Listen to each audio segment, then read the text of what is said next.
บายดีท่านผู้ชมที่เคารพน้ำท่านผู้ชมมาติดตามชมรายการสมงกีฬาในการนำเสนอถึงเรื่องงานการเคลื่อนไหวของวงการกีฬาลาว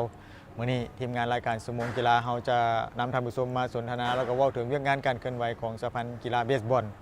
กีฬาเบสบอลนี่ก็เป็นอีกหนึ่งประเภทกีฬาที่เขามามีบทบาทอยู่ในบ้านเฮา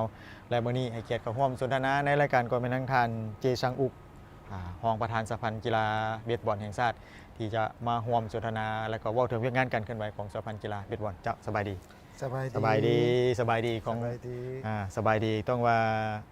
อันยองฮาเซโยอันยังอาเซียเมื่อนี้เราจะมาสนทนาแล้วก็ว่าทั้งท่านเจซังฮุกเนาะ Yes เกี่ยวกับเรื่องงานการเคลื่อนไหวของสหพันธ์กีฬาเบสบอลเนาะจากจะถามทั้งท่านว่ากีฬาเบสบอลนี่เขามามีบทบาทแล้วว่าเคลื่อนไหวอยู่ในลาวเฮาตั้งแต่ปีใดประมาณปี2013เดือน11คังทามิสังตังเบสบอลอยู่ลาวก็คือปี 2013 yes ที่เขามามีบทบาทแล้วก็เคลื่อนไหวแล้วก็สั่งตั้งเป็นสหพันธ์ในวันที่เดือนปีใดครับสหพันธ์กีฬาเบสบอลแห่งชาติลาวแม่นปี2017เดือน7ถือว่าเข้ามาตั้งแต่ 2013 yes 2014 15 16 17 Yes ที่ว่าเขาเคลื่อนไหวอยู่ในลาวเฮานี่4 ปี yes แล้วถือคำฮ้องเป็นสหพันธ์กีฬาเบสบอลแห่งชาติแม่นเลยแล้วระยะผ่านมาเนาะที่ว่าเขาเข้ามาเคลื่อนไหวคือ4 ปีระยะการที่ว่าเคลื่อนไหว4 ปีที่เขาได้มีการปลุกระดมค้นคว้าหรือว่าสร้างนักกีฬาหรือว่าสร้างเอาบุคลากรทางด้านกีฬาเบสบอลขึ้นแนวใดเนี่ยนักกีฬาเบสบอลคัดเลือกตั้งแข่งโดยเฉพาะคนทุกอย่างผมมีพ่อแม่ผมมีโอกาสวัยรุ่นหลายคนคัดเลือกเนี่ยอยู่บนนี้ผู้เกี่ยวกับกีฬาเบสบอลแห่งชาติลาวอยู่บนนี้ก็สร้างและชีวิตนำกันชุมชนนำกันและเฮียนตั้งใจและเฮียนผู้ชมกีฬาเบสบอลเนาะให้เดือนนำกันแล้วก่อนที่ว่าจะมีนักกีฬาเข้ามาเนี่ยเขามีการคัดเลือกอะไรได้ประกาศเนี่ยได้บอกที่ว่าจึงมีน้องๆนักกีฬาเบสบอลมาเข้าร่วมในการฝึกแอบนำ거의 보호자간에 밑에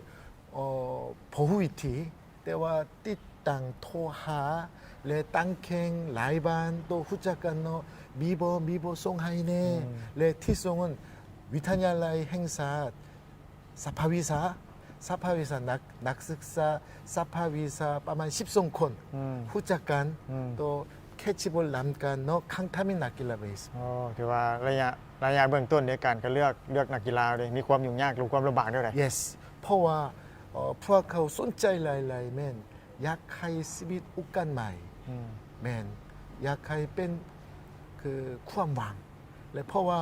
ค่อยคือการเวลาวัยรุ่นเนี่ยผมมีเงินผมมีโอกาสทุกอย่างแต่ว่าผู้หนึ่งอาจารย์ใหญ่ที่สุดคอยจะช่วยเหลือและสิจะมีโอกาสในเที่ยวในชีวิตแข็งแรงย้อนถามทางท่านเจชังอุกเนาะผ่านมาเนาะทางท่านรองประธานนี่เป็นนักกีฬาเบสบอลมาก่อนเนาะคอยเตกิเตกอนเนาะผมเป็นนักกีฬาเบสบอลคอยเป็นทหารyes เรียกว่ารับใช้ทางข้าราชการทหาร yes ตัวเองนี่ก็มาคักนักกีฬาประเภทนี้แล้วเขามาอยู่ที่ประเทศลาวเขาก็ได้นำเอากีฬาเบสบอลมาเผยแพร่แม่เอาระยะที่ว่าเขาสั่งตั้งเป็นสหพันธ์เบสบอลแห่งชาติเลยท่านเขาได้มีการเคลื่อนไหวแนวใดเนี่ยอยู่ในลาวเขานี่แล้วก็ไปแข่งขันอยู่ไสเนี่ยมีหลายประเทศเกาหลีประเทศมาเลเซียเวียดนามจีนและไทยมีหลายโดยเฉพาะรัฐบาลเกาหลีช่วยเหลือทุกปี%มาอยู่ประเทศเราประมาณ20คนขึ้นไปเนาะทุกปีจะไปประเทศเกาหลีผู้ชมกีฬาเบสบอลแข่งขันเบสบอลและตัวอีสโตเบเอเชียนคัพเอเชียนเกมหลายเทื่อมีแข่งขันเบสบอลที่ว่าทางรัฐบาลเกาหลีเนาะให้ทุนให้งบประมาณช่วยเหลือละเพื่อว่าจะนำเอานักกีฬาลาวที่ว่าไปร่วมฝึกซ้อมอยู่ที่เกาหลีเอาแล้วผลงานล่าสุดของสหพันธ์กีฬาเบสบอลนี่เด้คือล่าสุดอยู่ที่เอเชียนเกมที่ฮางโจวนี่เป็นยังไงผลงานเขาในการแข่งขันลงการแข่งขันเอเชียนเกมแมนเรื่องภาคภูมิใจหลายเพราะว่าประเทศเราเขาถอยหลายอินโดไชน่าฮับประเทศเนาะทุกอย่างคนทุกอย่างมีหลายแต่ว่าประเทศเราเรื่องกีฬาเบสบอลแมนมีภาคภูมิใจประเทศไทยด้วยยาน ประเทศเวียดนามพวกเขาสานาเลวประเทศกัมพูชาพวกเขาสานาเลวเมียนมาสานาเลวแมนโดยเฉพาะหลายประเทศสิหลายประเทศเพิ่งสนใจหลายๆกีฬาเรื่องเบสบอลกีฬาเบสบอลประเทศเราเรื่องนี้แมนมีพักภูมิใจหลายๆมีชื่อเสียงหลายๆ หรือว่าไปร่วมเอเชียนเกมดิเขาไปร่วมเป็นครั้งนิดหน่อยที่ว่ากีฬาเบสบอลเขาไปร่วมระดับเอเชียนเกม yes แล้วผลงานเขาออกมาคือลงแข่งขันจากนัดลักษณะจากนัดเขาพอใจบอกกับผลการแข่งขันในตอนนั้น แข่งขันประมาณ7 เทื่อ7 เทื่อเนี่ยแต่ประเทศญี่ปุ่นระดับหนึ่งญี่ปุ่นจีน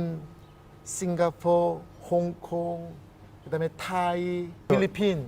ตัวหลายเทื่อแข่งขันแต่ว่าพวกเขาแม่นคือสนาหนึ่ง สนาหนึ่ง ประเทศสิงคโปร์ อ๋อ คะแนนเรา8สิงคโปร์7เลยม่วนหลายๆเนาะ ก็ถือว่าเป็นครั้งนิดที่ว่ากีฬาเบสบอลเขาไปแข่งขันในระดับเอเชียนเกมก็คือในกรุงเขตอาซี yes ในเวทีสากลให้ได้รู้ว่าลาวเขานี่ก็มีกีฬาเบสบอล yes ถึงว่าเป็นกีฬาเบสบอลนี่มันเป็นกีฬาของลาวเขาเนาะแต่ว่าลาวเขาก็ยังสามารถไปร่วมในระดับเอเชียนเกมได้ ตั้งแต่เดียวนี้ผมเคยไปเอเชียนเกมแต่ว่าพวกเขาครั้งทามิไปอาเซียนเกม그다음에 WBSC 랭킹อยู่ประเทศเราปีกายนั้น83แต่ปีนี้เที่ยวนี้นั้น47เนาะ랭킹 47เนาะ랭킹สูงถือว่าก่อนจะไปแข่งขันเอเชียนเกมเขาอยู่อันดับที่83 83แต่ว่าเราไปเอเชียนเกมเขาลง 47เขายกระดับขึ้นมา yes อันดับที่47เอ้า และคือ WBSC บอกว่า PFA บอกว่าเรื่องนี้มีสนใจหลายๆเนาะเป็นยกตัวอย่างที่ดีสุดเนาะ แล้วตอนไปร่วมเอเชียนเกมนี่เด้นักกีฬาทั้งครูฝึกเขาเด้ตั้งเป้าไว้ว่าเขาไปสุดนี้เขาจะเก็บเกี่ยวประสบการณ์อีกอย่างแน่แล้วเขาก็จะสู่ชนได้แนวใด ค่อยคิดว่าคนเราแมนเฮ็ดสมาไตจะสมาไตเพราะว่าคนเราปี2018ปีเอเชียนเกมเนาะ3เทื่อแข่งขันทั้งหมดเสียแต่นักกีฬาเบสบอลคนเราแมนห้องไฮไลท์และหลายคนประชาชนหลายคนเพิ่งหลังจากนั้นว้าวคนเรานิสัยทัศน์ที่งามคนเรานิสัยทัศน์ที่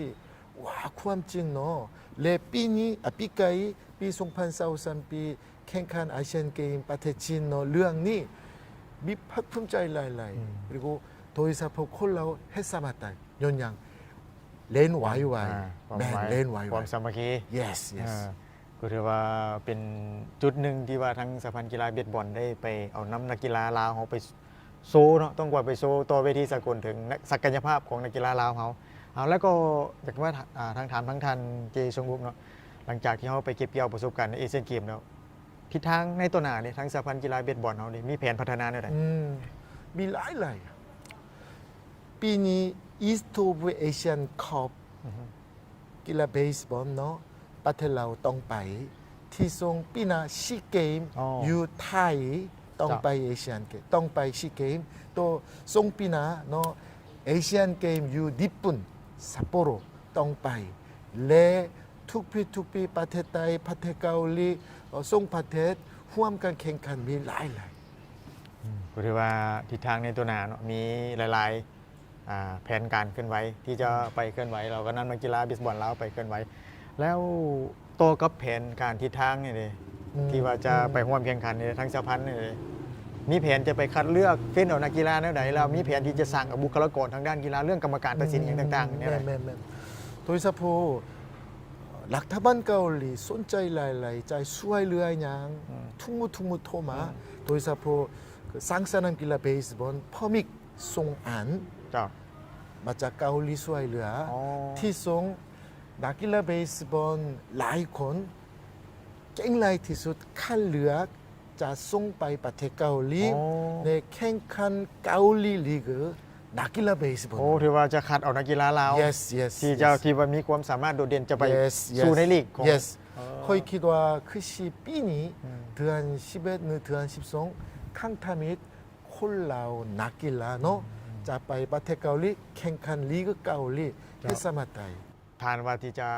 เลือกเอานักกีฬาที่ว่ามีผลงานเด่นไปร่วมแข่งขันอยู่ในลีก ท่านเนาะฐานะเป็นรองประธานคิดว่านักกีฬาจากลาวเขาศักยภาพความแข็งแกร่งจะเพียงพอบ่ที่ว่าจะไปแข่งขันอยู่ในลีกของเกาหลีนี่ ค่อยคิดว่าน่าจะได้ อืม เพราะว่าบุคลิกนิสัยทัศน์และความแห่งความไหวคนเราก็ต้องลง ก็เฮ็ดได้ โอเคได้ค่อยคิดว่าน่าจะได้ ครับ แต่โดยเฉพาะพวกเขาคิดว่า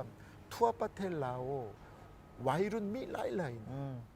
แต่เที่ยวนี้นักกีฬาเบสบอลทั้งหลายประมาณ120 คน ครับ เพราะว่าโดยเฉพาะห้องเรียนหมดจะจบหลังจากนั้นยอมแพ้ไปห้างเงินเนาะในนักกีฬาเบสบอลยอมแพ้ ครับ แต่พวกเขาคิดว่าตั้งแข่งเนาะ อืม ขั้นเรื่องนักกีฬาเบสบอลหลายๆเนาะพวกเขาฮับพิสบได้ช่วยได้เนาะ หรือว่าเขานอกจากที่ว่าคัดเลือกนักกีฬาอยู่นครหลวงเขาจะมีแผนไปคัดเลือกนักกีฬาอยู่ต่างแขวงอีก yes เป้าหมายเขาจะไปแข่งได้แน่เนี่ยครับ ภาคใต้ ภาคใต้ ภาคใต้ภาคใต้ ครับแล้ว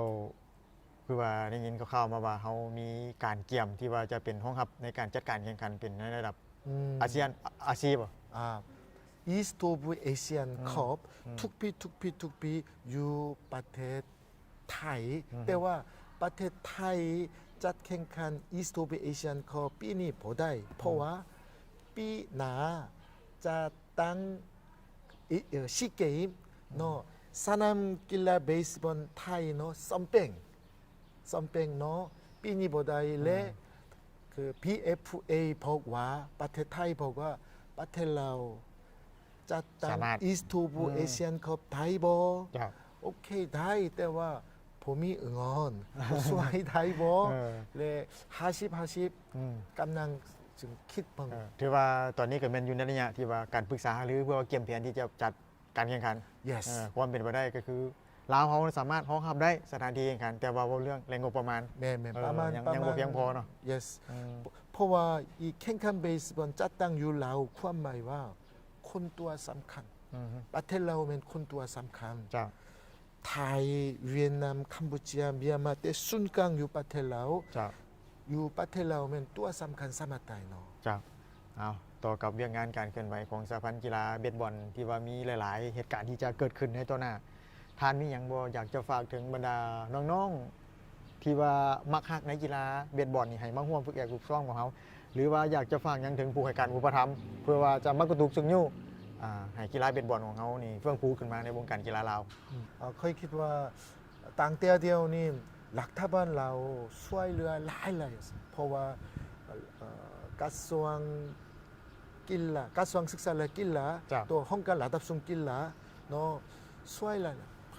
เซ็นเอกสารตัวอนุมัติเนาะหลักทัพบ้านเกาหลีกับประเทศเราหลักทัพบ้านเรากับเนาะร่วมกันเนาะช่วยหลายที่สำคัญ ค่อยคิดว่าอยู่ทั่วประเทศเรา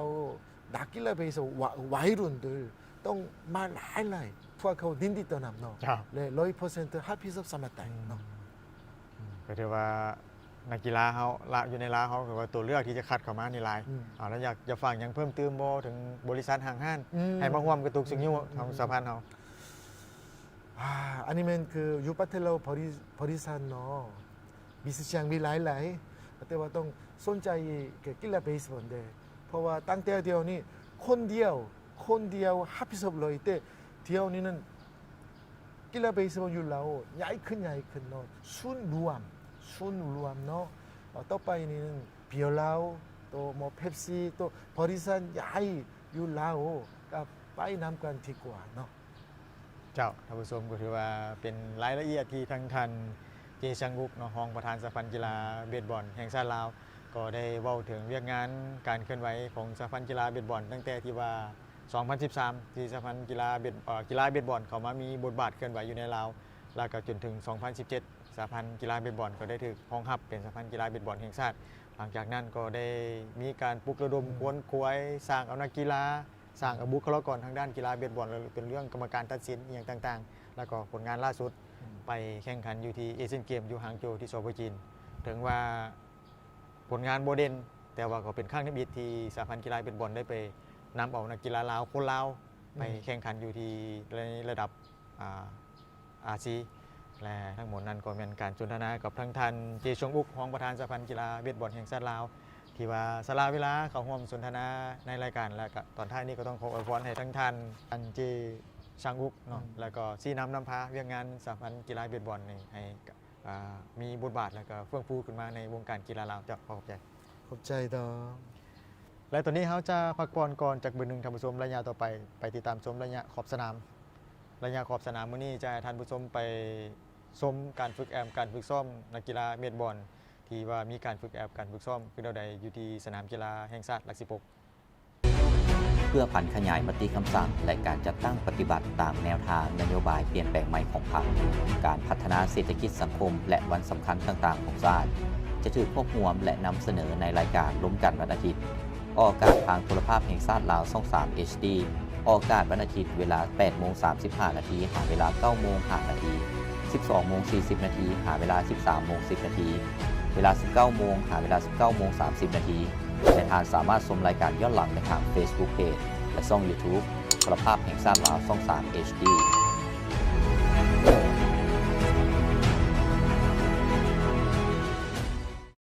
ท่านรู้จักกับร่างกายของท่านหลายซ้ำใดท่านเคยคิดเรื่องสุขภาพหรือบ่ถ้าหากท่านเป็นคนหนึ่งที่หักและใส่ใจกับสุขภาพมาห่วงไขข้อสงสัยเกี่ยวกับปัญหาสุขภาพและความงามไปพร้อมๆกันกับพวกเขาและท่านหมออีกหลากหลายสาขาในรายการคลินิก 3 คลินิกสุขภาพออกอากาศทุกวันเสาร์เวลา 9:25 นาทีหาเวลา 9:40 นาทีและออกอากาศคืนเวลา 14:40 นาทีหาเวลา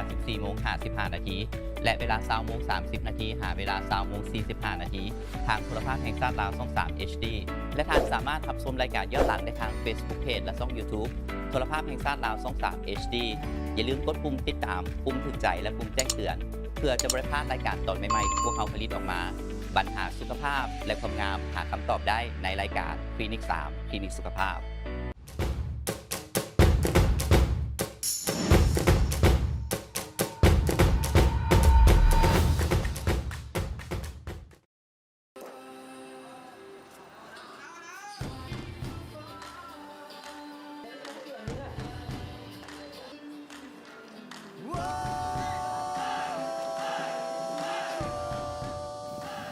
ท่านผู้ชมระยะขอบสนามมื้อนี้ข้าพเจ้านำท่านผู้ชมมาร่วมรับชมการฝึกแอบการฝึกซ้อมนักกีฬาเบสบอลทีมชาติลาวที่ว่าฝึกแอบฝึกซ้อมเพื่อว่าเตรียมพร้อมใส่การแข่งขันกับหลายๆรายการที่จะเกิดขึ้นในต่อหน้าและตอนนี้นักกีฬาก็แม่นคุ้นเคี่ยวกันในการฝึกแอบการฝึกซ้อมกีฬาเบสบอลก็เป็นกีฬาใหม่ที่ว่าเกิดขึ้นอยู่ในวงการกีฬาลาวเฮาแล้วก็ผลงานอยู่ในเวทีสากลก็คือเอเชียนเกมถึงว่าผลงานจะบ่พ้นเด่นลงการแข่งขันก็คือ7 นัดสามารถชนะคู่ต่อสู้ได้1 ชาติก็คือว่าเป็นอีก1 ผลงานของนักกีฬาลาวเบสบอลลาวที่ว่าเข้าร่วมการแข่งขันต่อเวทีสากลปัจจุบันนี้แม่นนักกีฬาแม่นคุ้นเคี่ยวใส่กับการฝึกแอบการฝึกซ้อมส่วนว่าทั้งคู่ฝึกและนักกีฬาจะมีตารางฝึกซ้อมแนวใดแล้วก็จะมีความรู้สึกแนวใดน้องๆนักกีฬาที่ว่าได้มาเล่นกีฬาเบสบอลเขาจะนำทางไปชมไปติดตามชมได้กับทีมงานรายการชั่วโมงกีฬาในระยะขอบสนาม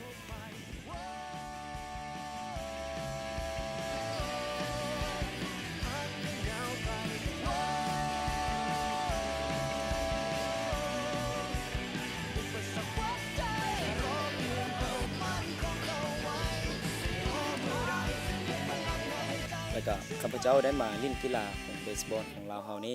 ได้4 ปีเป็นปีนี้แล้ว ระยะการฝึกซ้อมเป็นยังไงผ่านมา ระยะการฝึกซ้อมแมนก็มีความยุ่งยากแล้วก็ความสะดวกสบายแล้วก็แท้จริงแล้วตอนที่กำลังมาใหม่ๆเนาะแล้วก็การฝึกซ้อมก็มียาก เพราะว่าเฮาบ่ลึงต่อกีฬาเพราะว่ากีฬานี้เป็นกีฬาใหม่เนาะที่เข้ามาในเราวของเฮานี้หากก็ได้แต่7-8 ปีนี้แล้วก็ยังบ่ได้เผยแพร่หลายฉะนั้นกีฬาหรือว่าวิธีการต่างๆของพวกเฮาทุกคนที่ฝึกซ้อมนั้นก็จะอาจจะเข้าใจยากแต่ได้ฝึกซ้อมเป็นเวลาโดนมาพวกเฮาก็เข้าใจแล้วก็สามารถเล่นได้ปกติ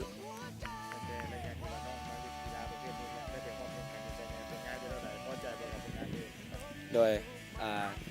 ตอนทำอิฐที่มาเล่นกีฬานี่เนาะก็บ่ได้คิดว่าจะมีการไปแข่งขันต่างประเทศอีกอย่างต่างๆเนาะแต่เป็นระยะเวลาที่ได้ฝึกซ้อมมาได้4 ปีนี้ก็ได้ไปแข่งอยู่ไทยแล้วก็ได้ไป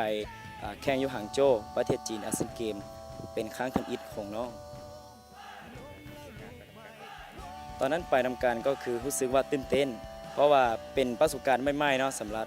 เด็กน้อยคนหนึงที่เข้ามาเล่นกีฬาแล้วก็บ่ได้คิดว่าจะได้ไปไกลถึงระดับอาเซียนเกมเนาะแต่ก็ภาคภูมิใจเนาะแล้วก็เป็นประสบการณ์ใหม่ๆสำหรับข้าพเจ้าเองแล้วก็สำหรับนักกีฬาทุกๆคนที่ไปนำกัน น้องได้ไปเอเชียนเกมในปีนี้น้องได้ลงแข่งขันจังนัด ไปอาเซียนเกมในครั้งนี้น้องได้ลง4 นัดแม่นไทยแล้วก็สิงคโปร์แล้วก็มีจีนแล้วก็สุดท้ายแม่นอินโดนีเซียเนาะ ผลงานของน้องถึงว่าจะบ่ชนะได้คนเด่นแต่ว่าพอใจบ่กับผลงาน พอใจเนาะพอใจเพราะว่านักกีฬาเราของเราทุกคนอาจจะน้อยแต่ใจของเราก็สู้เนาะแล้วก็พวกเราก็สามารถชนะสิงคโปร์ได้นัดหนึงพวกเราก็พอใจแล้วก็ดีใจแต่พวกเราจะพยายามฝึกซ้อมให้เก่งกว่านี้อีกเพื่อว่าอนาคตนี้พวกเราจะสามารถชนะได้หลายๆทีม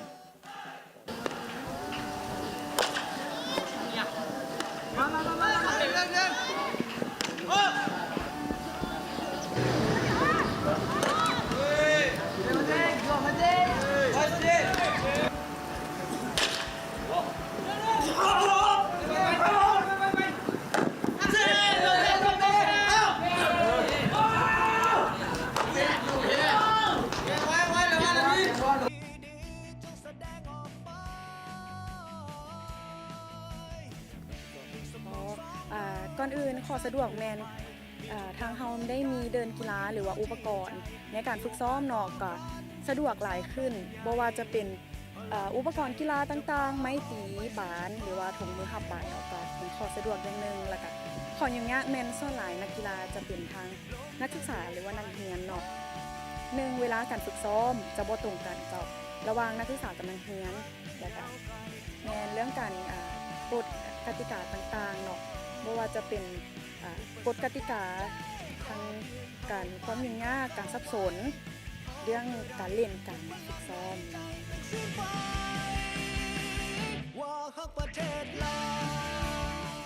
ตอนน้องมาเล่นใหม่ๆเนาะจะเป็นข้าเจ้าไปโฆษณาอยู่ที่โรงเรียนแต่คือข้าเจ้าไปโฆษณาอยู่ที่โรงเรียนแล้วน้องเห็นว่าเป็นกีฬาที่แปลกใหม่น้องก็เลยว่าสนใจก็เลยลองเข้ามาเล่นเบิ่งพอได้เข้ามาเล่นก็เริ่มมีความหักมักในกีฬานี้เกิดขึ้นก็เลยได้อยู่ดุล คือว่ากีฬาเบสบอลมันมีเสน่ห์อะไรที่ดึงดูดน้องมาเนี่ย เป็นความแปลกใหม่หลายบอลเป็นความแปลกใหม่ในการเล่นกีฬาบ่ว่าจะทักษะท่าทางหรือการเล่นจะโบคือกีฬาอื่นเลย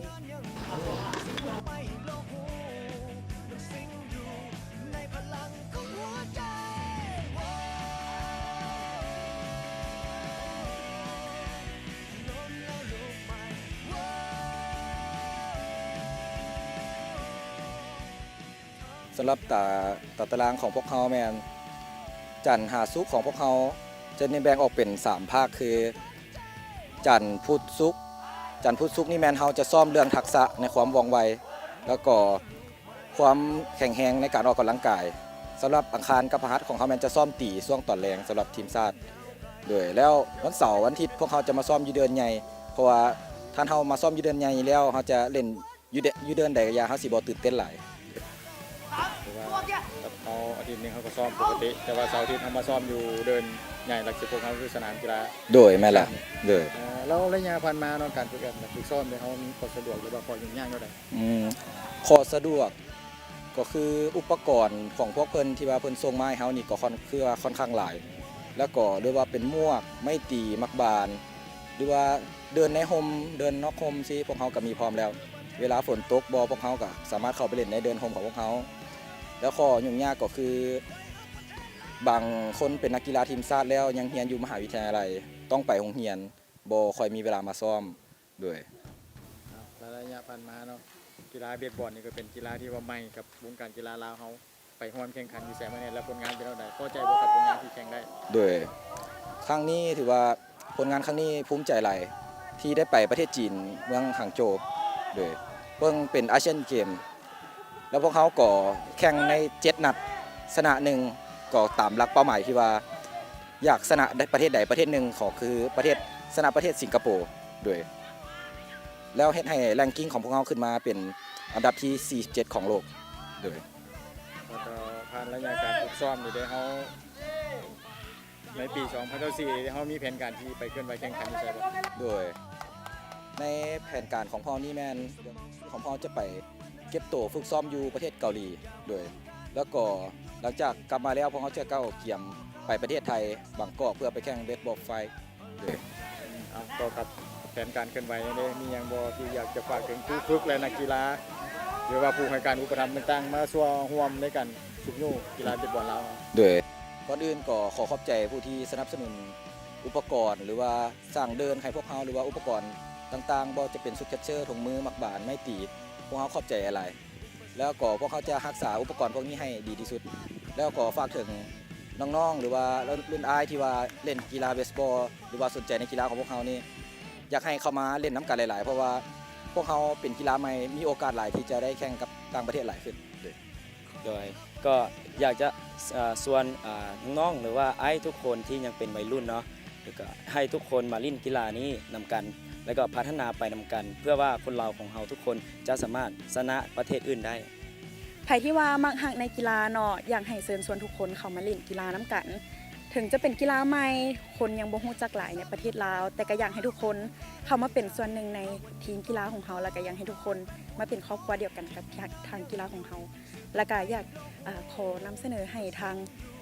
สปอนเซอร์เนาะหรือว่าผู้ใหญ่ใจดีหลายๆท่านที่ว่าอยากเห็นนักกีฬาเนาะไปสู่เป็นดาวของนักกีฬาหลายๆขึ้นสินะหรือว่าอยากให้กีฬานี้ไปสู่ระดับเอเชียหลายขึ้นก็อยากให้ทุกคนเข้ามาสนับสนุนและก็เข้ามาเบิ่งในกีฬานี้หลายขึ้น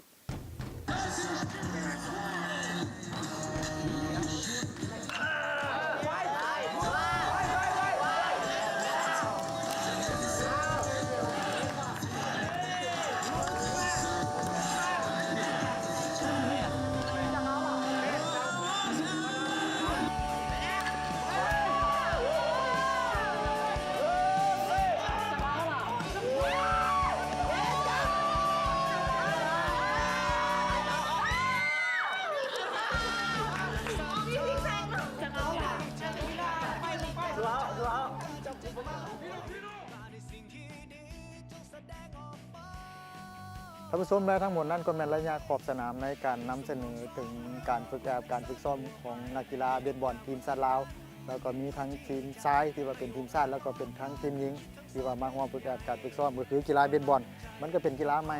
แก่วงการกีฬาลาวในการไปร่วมการแข่งขันเอเชียนเกมทั้งนักกีฬาก็ต่างก็มีความภาคภูมิใจที่ว่าได้ไปร่วมครั้งนี้ก็เป็นครั้งหนึงที่ว่ากีฬาลาวกีฬาเบสบอลที่ว่าเป็นกีฬาที่บรรจุเขาเป็นสาพันธ์ใหม่ที่ว่าร่วมแข่งขันในระดับภาคพื้นแล้วก็อาซีถึงว่าไปร่วมแข่งขันอยู่ที่เอเชียนเกมผลงานจะบ่พ้นเด่นแต่ว่าก็นี่ก็เป็นอีกความภาคภูมิใจของวงการกีฬาลาวที่ว่า